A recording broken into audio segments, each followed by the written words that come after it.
And one of the things that you said that was really impactful was to get to them before it becomes academic, to get to them while it's still fun, it's still playing, because, I have said 1,000 times on this program, I am not a math and science girl. I am not. I am an English, literature, writing, theater, arts type girl, okay? So math and science have always been completely uphill and winded when I get to the top, okay? Mm-hmm.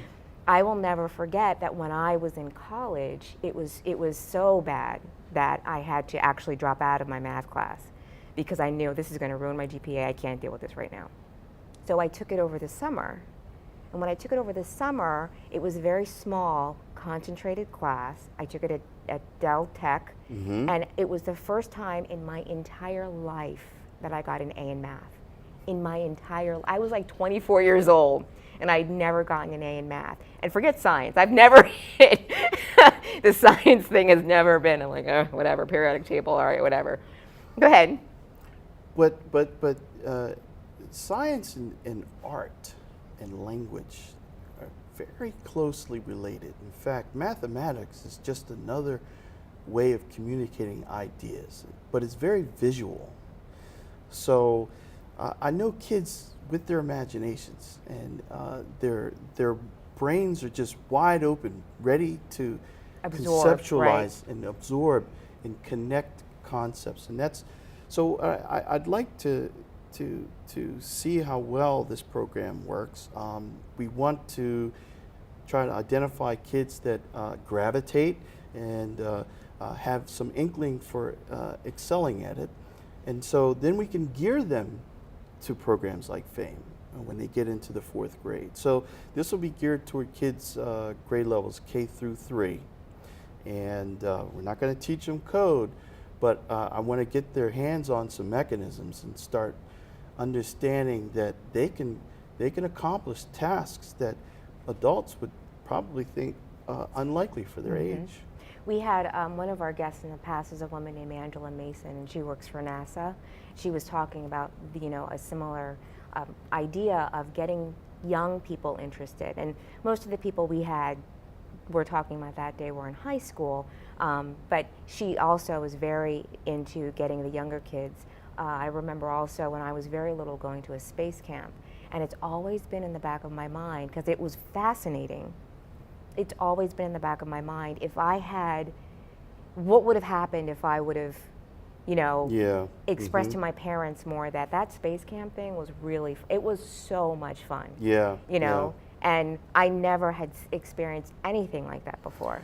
And people ask me, well, you're a minister. What are you doing talking about science? Well, I was a scientist, perhaps, or an engineer before I got to know the Lord. It was, in fact, in my course of study at Georgia Tech that I met the Lord.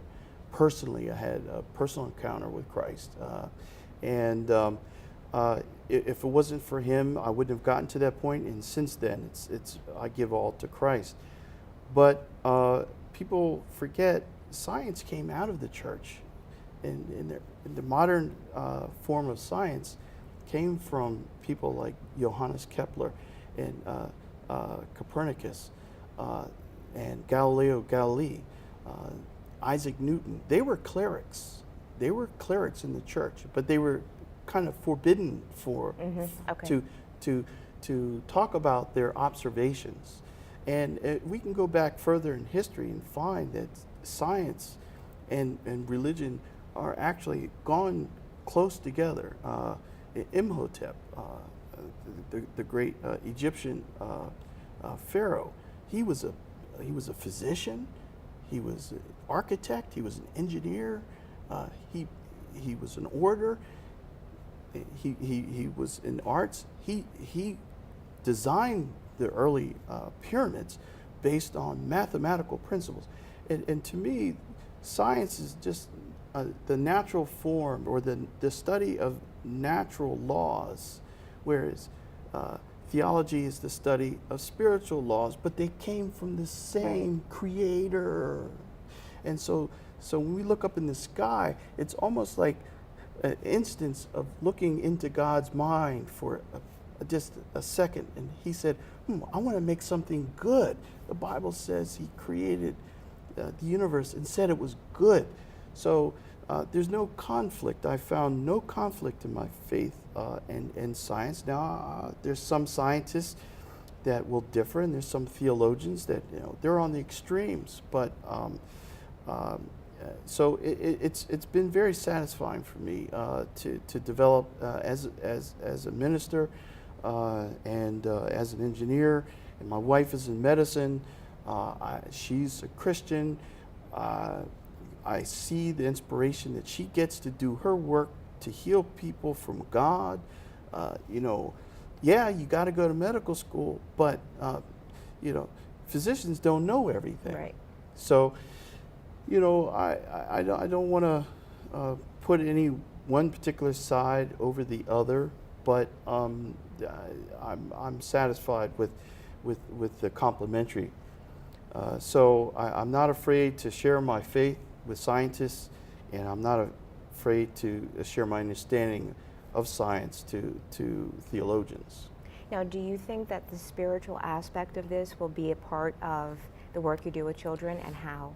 Yeah, most definitely. Well, so this is the nonprofit that I'm starting. It's called STEM KeyMakers Incorporated, and it's inspiration that God gave me from a study starting in Proverbs. My wife and I, we've been going through ups and downs in our life, and in our marriage, and in our business, and so the Lord said, go back to Proverbs, and instantly God began to paint the vision of this program. So it's not a faith-based program, obviously, but it's all stemming from my walk with God and collaboration with Canaan Baptist Church. Now, Canaan is located on 3301 Newcastle Avenue. The avenue is not right now one of the most affluent parts of town, but it's where the need is the greatest. Right. I don't believe it was accident that God sent us there. There's lots of minds, great minds and great faiths at the church there and along the whole corridor.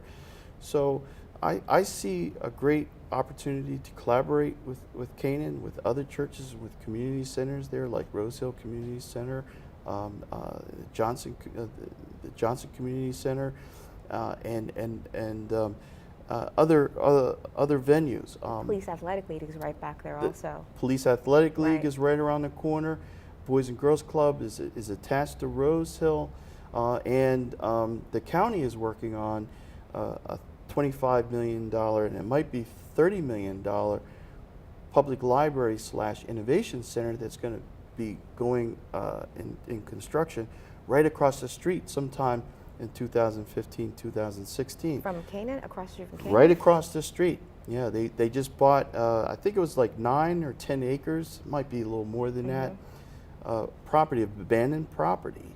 And Executive Gordon and Pastor Bullock and the council supporting Executive Gordon to explore and to raise funds and to bring collaborators. So we want to revitalize the community. We want to impact the human condition through economic development and spiritual aspects. So this is a confluence of things.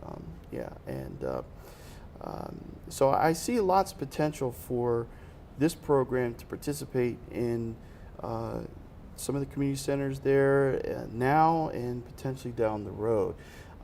But if it works there, we'd like to take it to Dover, perhaps, to Middletown. I'm reaching out to some ministers there who might be able to help me spearhead some contacts and build a coalescence of others interested in the initiative.